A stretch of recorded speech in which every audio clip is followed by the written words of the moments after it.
네, 안녕하세요 여러분들, 원택컴 신실장입니다. 자, 프리미어, 애프터 이펙트, 베가스, 파이널 컷 프로 등 영상 편집을 위한 다양한 프로그램들이 있죠. 자, 실사에서 H264, H265 등 코덱을 활용한 가장 대중적인 풀 HD 해상도의 영상 작업을 위한 시스템으로 가격대 성능이 괜찮은 조합으로 사양을 한번 구성해 보았습니다. 자, 지금 화면에 보고 계신 것처럼 샵 다나와에서 전체 파츠 구성, 부품 가격과 조립 및 세팅 공임을 포함해서 카드 현금 동일 가격입니다. 언제나 179만원 견적으로 구매가 가능한 사양입니다. 자, 오늘 출고될 사양 구성 간단하게 파츠별로 제가 안내해 드리도록 하겠습니다. 좋아요, 구독 한 번씩 부탁드리겠습니다. 네. 자, 우선 CPU입니다. 자, 작년 연말 출시 시점에 저렴한 가격은 아니면서도 인텔 13세대 대비 뭔가 만족할 만한 성능이라고는 볼 수 없다 보니까 올 초까지만 하더라도 시장에서는 이렇다 할 반응을 보여주지는 못했습니다. 근데 이제 최근 793D 시리즈 버전을 출시하면서 가격도 많이 떨어지고 게임 성능에서는 뭐 7950 3D 같은 경우에 인텔 13900K보다도 빠른 프레임을 보여주는 성능을 보여주면서 조금씩 회복세를 보여주고 있는 라이젠 라파엘 시리즈인데요. 자, 그 중에서 7700X 모델을 탑재하였습니다. 전통적으로 8개의 물리코어, 16개의 스레드 구조이고요. TDP 105W로 역시나 인텔 대비 전성비는 좋습니다. 자, 베이스 클럭은 4.5GHz에 부스트 시 일부 코어에 한해서 5.4GHz까지의 속도를 보여주는 제품이고요. 3D 모델은 아니지만 레벨 3차 캐시는 32MB를 보유하고 있습니다. 자, 인텔 CPU는 진작에 들어가 있던 AVX512 명령어 체계도 지원하기 시작해서 뭐 분석이나 시뮬레이션 분야에서 기존 세대 대비보다 빠른 연산 수행 속도를 보여주는 부분도 있는데, 자, 실사에서는 대중적인 사용 영역은 아닌 만큼 뭐 이렇게 큰 의미를 부여하긴 좀 그렇고요. 자, AM5 서킷이 LGA 방식으로 이번에 변경이 되면서 2025년경까지도 유지를 할 예정이라고 발표를 했습니다. 메인보드 변경을 하지 않아도 되는 점은 뭐 비용 절감 측면에서는 도움이 될 수 있는 부분이긴 합니다. CPU 본연의 성능은 이제 5나노 공정이 적용되어 있고 적절한 스레드와 코어 수, 그 다음에 풀 HD급 영상 작업에는 쾌적한 환경을 제공해 줄 수 있는 성능을 보여주는 그런 제품입니다. 물론 이제 일반적인 컷 편집이나 자막 보정 등 뭐 이 정도 등급의 CPU가 아니더라도 크게 상관은 없습니다. 다만 최종 결과물을 도출하는 렌더링 과정과 또 이제 프리뷰 렌더링 등에서 이런데 궁극적으로 속도 차이가 나고 이런 부분들을 빠르게 하기 위해서 최신 프로세서를 활용해서 시스템을 구비해 주는 게 시간을 단축시키는 등 뭐 결과적으로 업무 효율을 올릴 수 있는 거니까요. 자, 다음 쿨러입니다. 7700X TDP가 105W 정도밖에 안 되기 때문에 그렇게 높은 수준의 쿨러를 장착하지 않아도 무방합니다. 금일 장착된 쿨러는 3RCS 소쿨 RC1800A RGB라는 이름의 모델인데요. 7만원 미만 가격으로 공랭식 쿨러는 뭐 중간 정도대의 가격 분포이면서도 가운데 130mm 펜 하나, 그 다음에 맨 우측에 앞쪽에 120mm 펜 한 개, 총 2개의 CPU 펜이 샌드위치 형태로 빌드가 되는 타입이라서 제법 냉각 효과가 우수합니다. 최대 1600rpm의 풍량으로 30dB 정도의 조용한 환경으로 작동하기 때문에 영상 편집 업무에서는 뭐 정숙함 또한 당연히 빼놓고 생각할 수는 없는 거라 꽤나 괜찮은 공랭식 쿨러예요. 자, 다음 메인보드입니다. 라이젠 라파엘 7000번대 CPU에 맞춰서 함께 출시된 600번대 650 칩셋으로 구성된 ASUS 프라임 등급입니다. B650 와이파이 모델인데요.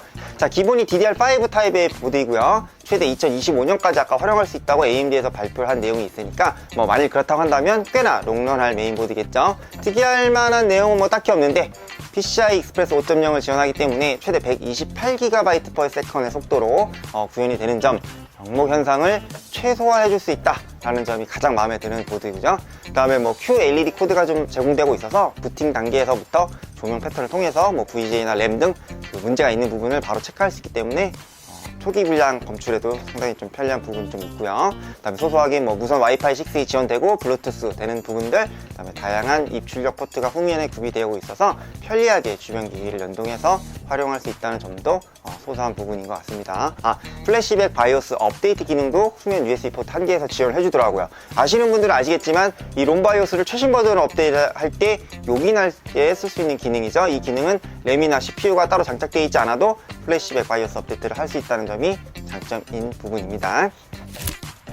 자, 다음 메모리 구성입니다. 삼성 DDR5 5600 클럭 16GB 2개 장착해서 총 32GB 용량으로 구성을 해 주었습니다. 풀 HD 해상도 기준이다 보니까 영상 편집 업무에는 뭐 정말 국민 램 규격이라고 볼 수 있는 거죠. FHD 해상도에서 8개의 물리코어를 가진 이 7700X CPU와 적정한 용량의 메모리 구성, 그리고 중간 등급 이상의 GPU 구성이라면 이렇게 영상 편집용 PC 구성에서 가장 보편적인 접근 방식이에요. 자, 에펙이나 프리미어의 작업 시 다수의 레이어를 이제 쌓아서 작업할 때 버벅임을 최소화해 줄 필요가 있기 때문에 이렇게 32GB 정도의 적정 수준의 용량 메모리는 필수적입니다. 다음은 스토리지입니다. FHD 해상도 기준인 만큼 프로젝트 파일이 뭐 그렇게 큰 용량을 차지하지는 않아서 메인 스토리지로 C 드라이브 1TB 용량의 제품으로 삼성 980 프로가 아닌 OEM 제품인 PM9A1 모델을 탑재하였습니다. 젠4 규격 라인업 중에서는 뭐 가격도 10만원 정도로 저렴하고 980 프로 OEM인지라서 꽤나 빠릿한 최대 순차 쓰기 속도를 보여주는 정말 가성비 가대 SSD죠. 10만원 가격 전후로 1TB 제품에서는 뭐 정말 경쟁할 상대가 없을 것 같은 그런 SSD입니다. 그 용량이 혹시 부족하실까봐 서브 스토리지 구성 이야기를 드렸는데 기존에 보유하고 계신 4TB 하드디스크가 있으셔서 그 장착을 용이하게 하기 위해서 SATA 케이블과 파워 케이블만 후면 베이 쪽으로 따로 빼주어서 장착을 바로 할 수 있게끔 진행해 드린 부분이 있고요. 자, 다음 그래픽카드입니다. 과거에는 영상 편집이라 하면 CPU가 당연한 거지만 90% 이상을 담당했습니다. 근데 지금은 뭐 지포스 그래픽카드 내에서 이제 쿠다 스트림 프로세서, 그죠? 쿠다 프로세서를 활용한 편집 프로그램들이 소프트웨어적으로 지원을 해주기 때문에 하드웨어 물리 가속 엔진을 활용할 수 있습니다. 메탈 엔진 같은, 그죠? 적정 수준 등급의 GPU 장착은 뭐다? 선택이 아닌 필수라는 걸 이야기 드리는 부분이고요. 오늘은 가격 대비 성능을 고려한 영상 편집용 PC 구성이니만큼 너무 과하지 않게 RTX 3060 Ti 벤투스 모델을 장착해 주었습니다. 애프터 이펙트에서 아까 방금 말씀드린 메탈 엔진 가속 기능이 적용되다 보니까 최종 결과물을 도출하는 렌더링 속도가 빠릿하게 구현할 수 있는 그런 상태를 연출해 줄 수 있습니다. 당연히 RTX 3060 Ti 등급이니까 배틀그라운드 또는 뭐 오버워치2 등의 게임 플레이도 적절한 옵션 타협하에 쾌적하게 프레임 방어를 하면서 플레이를 즐길 수 있다는 건 뭐다?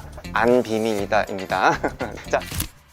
자, 화면에 보고 계신 케이스는 폭스 G400 마그넷이라는 이름의 케이스입니다. 23년 1월에 올해 초에 출시되고 나서 7만원 가격으로 꽤나 판매고를 올리고 있는 요즘 소위 말하는 뜨는 케이스입니다. 전통적인 원형의 RGB 펜 타입이 아닌 보시는 것처럼 약간 직육면체 타입의 RGB 컨트롤러 모습을 보이고 있어서 약간 좀 미래지향적인 모습을 갖고 있는 건가? 뭐 그런 생각이 좀 들고요. 아무튼 시스템 전면에 3개, 후면에 1개, 총 4개의 시스템 펜이 기본적으로 구성이 이루어져 있습니다. 언뜻 보기에는 무슨 플레이스테이션 같은 게임기 같은 생각이 들기도 하는데 이건 저만 그런 건가요? 매트 블랙 소재의 프레임 또한 좀 견고하고 마감이 우수하다는 걸 단번에 알 수 있고요. 이게 두께가 1T입니다. 샤시 구조로 튼튼하고 견고한 제품도 강조를 하고 있네요. 앱코 회사가 점점 케이스를 잘 만들어 가고 있다, 이런 생각이 듭니다. 자, 마지막으로 전원 공급 장치입니다. 쿨러마스터사의 G700 골드 등급 파워를 장착해 주었습니다. 3060 Ti의 TDP가 225W죠. 그 다음에 라이젠 7700X 105W, 합계 330W의 뭐 나머지 메인보드 SSD 등등 700W면 충분하게 커버가 가능하죠. 골드 등급 제품으로 50%의 전력 로드 구간에서 최대 90%의 효율을 보여주는, 즉 그만큼 안정적인 전압 공급이 가능한 파워 서플라이입니다. 쿨러마스터사의 믿고 쓰는 파워 라인업 중에 하나인데요. 요즘은 파워 서플라이들이 워낙에 견고하고 안정적으로 작동되게끔 뭐 설계가 잘 돼서 나오는지라서 크게 고민할 필요 없이 러닝 타임이 좀 길고 판매량이 많은 제품 위주로 사용한다면 뭐 파워 서플라이 사용에는 큰 변수 없이 선택이 용이한 점 참조해 주시면 될 것 같습니다. 자, 이상으로 딱 179만원에 제작이 가능한 풀 HD급 영상 작업용 PC 사양 조합에 대해서 제가 안내를 모두 해드렸습니다. 상단에 카톡 유선으로 문의를 주시면 저희 담당 MD들이 친절하고 상세하게 안내를 이어서 도와드리도록 하겠습니다. 오늘도 긴 영상 시청해주셔서 감사드리고요. 저는 다음 시간에 다른 주제로 또 인사드리도록 하겠습니다. 원트컴 신실장이었습니다. 감사합니다.